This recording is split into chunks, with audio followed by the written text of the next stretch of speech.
I could tell you all about the design of Volkswagen's new Tayron, but why should I do that when I've got Stefan here, who's the lead designer of it. Stefan, thanks for having us here. Maybe you could talk us through some of the design features and some of the details of this new SUV. Yes, for sure. It's a pleasure to be here and to present you this all-new Tayron.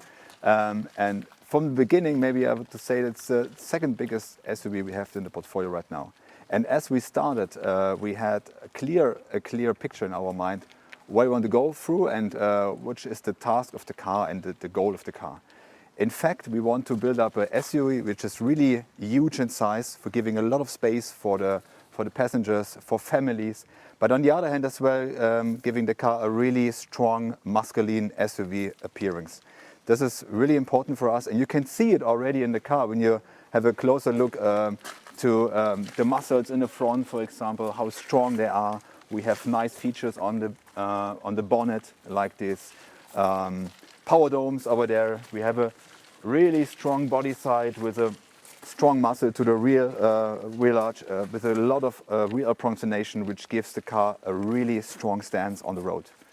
And this generates a stable feeling and also let's say, a sure feeling for the passengers, which is really important for us as a kind of a DNA for the car. We also try to stretch the volume of the car as much as we can. As you can see, the cabin is really long, to generate a lot of space for families and obviously, for users. Being a 7-seater, yes, it's a big it's a thing really with this. pure 7-seater. Yeah. Now we have in the third seat row a lot of space also for the passengers over there. And we try to highlight this volume as well with some features like this element, which goes alongside. And here we have a black style R-line. Here's in black finished, but in the basic version we have something like a chrome there. And this chrome highlights the size of the car. Yes, yeah. And it kind of creates this kind of like a floating roofline almost when it comes here on the back, yeah. Exactly, but also then, what's interesting is normally we see some SUVs and they try and have this sloping roofline, but here the DLO, it slopes upwards again, so it still gives you that kind of tapered look to it. Yes, exactly. We try to keep the roofline as long as we can straight to generate this volume, this size feeling, this roominess feeling. And also highlight with this hinge up in the belt line that there is a lot of space in the third seat row. Exactly. It's got quite a distinctive face as well, so maybe if we come up to the front, because for sure. I guess that's one of the features most people might notice initially is the fact that it's got illuminated grille, but that's not the only detail to it, obviously. No, it's really important for us. It was a logical step to connect now the headlamps with the logo in an illuminated way, and also get the logo in an illuminated way. It's really important for us because now just imagine the car comes from behind in the night or you see it on the road. It's a really impressive and unique light feature, especially highlighting the Tayron. And with this is the sportier version. This is the O-line model. Yes. So and it's quite a lot of real high gloss block here as well. Is that just to give it that sportier feel? Yes, exactly. We have in the basic version have a more body color over there. So also the car looks sporty, but it has more body color and looks more like valued in this way. And here we're going to focus more on sporty character, implementing also the X shape of the air intake here, and a really strong feature in the body in the outer area where we let through air for the air curtains. And this is not just a design feature, it's also a functional feature, and it gives also the car a really width impression. When the car comes to your face, it's really wide in impression. Got a lot of stance to it. And exactly. And obviously you've got the Matrix LED headlights available as well. So again, it's another thing to give it that face as well, the eyes of the car. And this is also really unique. You have to imagine that this kind of technology normally you find in premium cars. And we have it now also in mid-size class. It's something like more than almost 20,000 light pixels in these headlights per unit. 7,500. Yeah. So, I think so, yeah. It's really quite an incredible bit of technology just in a headlight. Even though you only see the overall design, but inside there's a lot of technology there. Exactly. And what is also important for the front end, I said the body side we try to design in a way that it looks really strong and upright and generating a lot of space. And for the front end, to also give the car this really SUV strong feeling, the upright front end gives, like the upright rear end, this really let's say, commanding style in the front. You have a lot of safety feeling inside the car, and looks like a real SUV. No? And actually, when you see it kind of front on, it's really where you can see these kind of power domes, as you said, these kind of flattened surfaces on top of the bonnet. You can see a bit more that kind of contour detail there. Yeah, I mean, it gives the sculpture on the bonnet, which is really important and makes the front end really strong. On the other hand, this feature helps us to keep the front end really upright, you know. Mm-hmm. When you see the belt line, we can have a look around the car and just have a look on this line, how this is running. Normally, the cars have a lot of wedge, you know, inside the car, but this line stays really horizontal and gives this relaxing effect on the car. Here, yeah. Exactly, and it's just going up in the rear, and it also keeps the front end really high, you know. Mm-hmm. And this feature on the bonnet does the same way and support this kind of impression. You know? This is something really special to do a strong SUV. There's also, that's the front. Let's have a look at the back. Yes.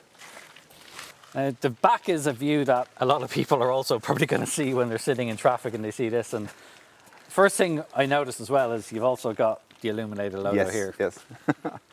We are really, really proud of that, finally, to have also the badge illuminated, like in the front. And it makes the whole rear end, including the SBBR band, we call it SBBR, or the tail light, really unique and special. Now we have this orientating in the width with this stripe, which makes it also really modern and pure, but also this interesting elements inside which are leveled in the depth, and it generates a really unique impression. You know, because you can see even it comes right away. Yes, it goes around the corner and combines the body side with the rear in a really outstanding way. It also kind of links in what we see on the other IQ models and that kind of lighting design as well, a similar kind of family look to the rear of the car as well. But obviously then you've got that nice, as I said, that layered design is... The layer design, but this nice. graphic is really unique for Tayron. It's a special feature for the Tayron to make it really recognizable, because it's really important for us to give the product a really strong identity. You know? It's necessary to keep all the VW cars as a VW visible and recognizable, but all products should have their own identity, and this is part of the product identity. And I notice on this version you've got the everything name in black as well. So Black really, beauty. Yes, yeah. And the same again, so like with the grille on the front bumper, you see that same design pattern repeated on the rear as well. Yeah, it's important for us to generate a piece which looks like made of one solid, you know, that it wraps around. You see all the features, the lines, starting in the front, going over the side, and end up in the rear, or closing everything to each other, and this makes this round up and fitting design. And finally then, wheel design as well. Obviously it's a big thing. Really people get, you know, the big part of a car can really finish off the look of a car. You've got 20-inch wheels on this one, but they'll range in from 17 up to 20-inch wheels. Yeah, for a strong SUV, you need strong wheels. Yeah? We have this really huge wheels with outstanding wheel design. With this one proposal, we have some more, and all of them, they're fitting so properly to the design of the car. It's really, really good. Just staying on that for one last thing I also noticed is that obviously you've got the black wheel arch liner here, but the lower section of the doors are body coloured as well, which is slightly different from the usual SUV thing where they like to have that rugged look. Was that a deliberate move to have these body coloured as well?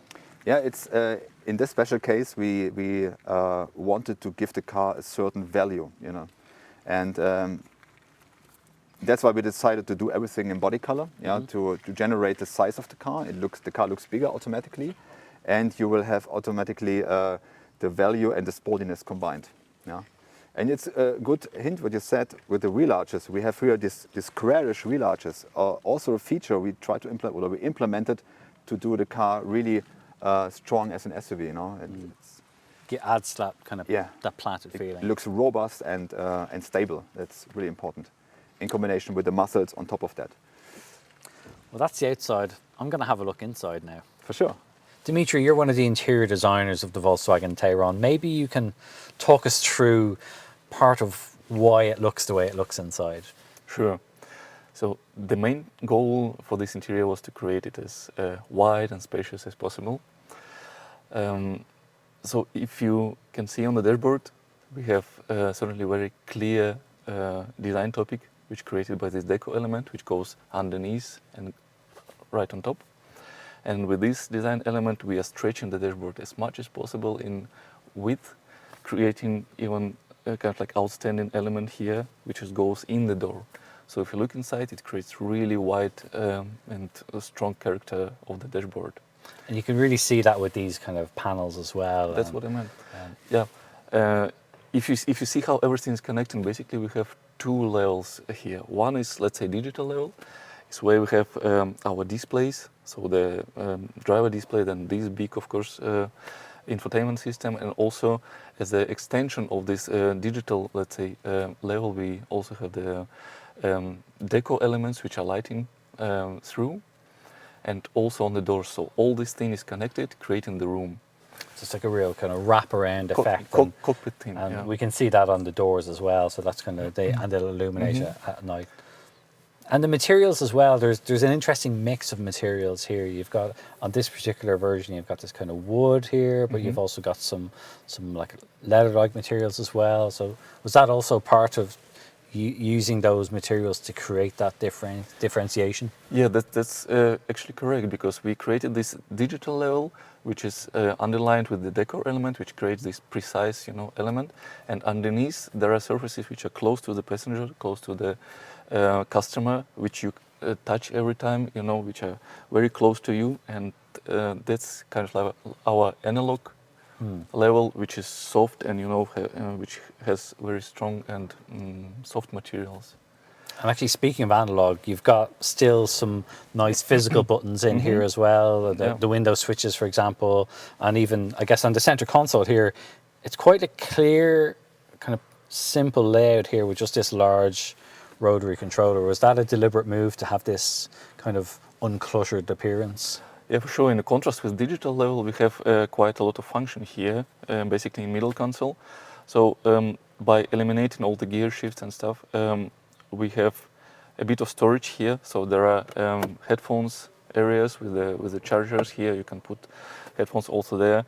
There is a lot of storage areas. So for example, here you have kind of like removable sliders here. And inside actually you have the cup holders, which you can just stick in here and use it if you need. And this thing just slides back and you have basically cup holders. So you can kind of really set up the interior depending on how you want it. And yes, and together with this thing we also have kind of soft materials on the middle console, so it's nice and comfortable to touch. Yeah, if your knee is knocking against it, exactly. So all the sort of, it seems like all the kind of things that you're going to come in contact with, you've put the softer materials in, and then just a very kind of, it is a kind of, I don't want to call it a minimalist interior, but obviously with so much being on the screen, it means you've kind of managed to clear up a lot of the buttons and things like that would be on the center console. Do you like having really big screens now in terms of what you can offer people and what you can do with them? Yeah, of course, it offers a lot of possibilities what to do. You can have a map here, or you can have a mixed basically layout of different programs or what you need. We also tilted the screen, so it's easy to touch here. Even without moving your shoulder, you can reach all the main areas of the screen. And it creates also this kind of a little bit more driver-oriented profile of the dashboard. And have you sort of any favorite parts of the interior that you worked on, or maybe some things that were a bit of a challenge to get done? Yeah, I think the very strong point of this interior is how big it is, how wide it is, and how recognizable it is. So with this design topic, what you see here, basically every child can sketch it or draw a quick line, and it will be understandable what's meant here. And then you've got, obviously, as I mentioned, you've got that single rotary controller here. That's there because you've moved the gear shifter up onto, so everything is just up. From a driver's perspective, everything is kind of within easy reach. Then you're not exactly So all controls are basically controlled here, and the minimal thing, which is also bringing this physical touch, like changing the mode of the driving, is positioned here. And the volume, of course, which is Yeah. the thing you're always going to adjust depending on how you're driving. This thing is also touchable, so you can push here to change function, and then you control to basically change the function. And so I see as well, you call these atmospheres inside. So these is linked to the overall appearance, the ambient lighting inside. And there's quite a lot that you can then choose from inside, right? Yes. If you see here, there is also ambient light there underneath, which is creating kind of like outstanding, so it separates the top part from the bottom. So it kind of creates like a bit of a floating effect almost within, like a little bit of depth, yeah. It also underlines this kind of break on the doors with the vertical. Where your handrail is here, yeah, exactly. the grab rail. And this brings also kind of like more SUV feeling. So if you look outside, the car is very robust, very SUV character, has a very strong SUV character, and that's what we wanted to underline inside as well. And obviously this kind of upright fascia here as well, the dashboard, that's also adds to that sort of, you feel like you could get a really good view of the dash, but also the dashboard isn't particularly long or isn't particularly deep because of that, so because you've got that upright as well. So it kind of does give a sense of freeing up a bit more space inside. Exactly, so it creates the room. Yeah, and all these materials are connected here, so it creates very strong like home feeling. The inspiration was also our homes, that we have a furniture part which are soft here, which you sit on, which you touch, and there is kind of like TV hanging on the wall, in front of you, also kind of like on the table, which is also shown here. Definitely the materials, there is a good mixture of materials, and obviously that varies depending on how you specify the car. There's obviously different types of different equipment levels have different interiors, but it's had a challenge in itself to create different looks inside with the same car. It depends also on color trim as well, right? So the whole atmosphere creates mostly by color trim, because the architecture of course stays the same. So if there is a airline, for example, it has all the Alcantara materials and very very darkened but precise elements, kind of like silver parts showing on the main key lines of interior, and that's how we create all the lines. It's interesting to have a look inside. We've seen what it's like in terms of, it's obviously very roomy in the back, but here in the front, yes, it's a very interesting mix of digital experience and, as you talked about, that analog look as well. That's exactly what we wanted to create, kind of like mix, what you said, digital and analog together in a home kind of space.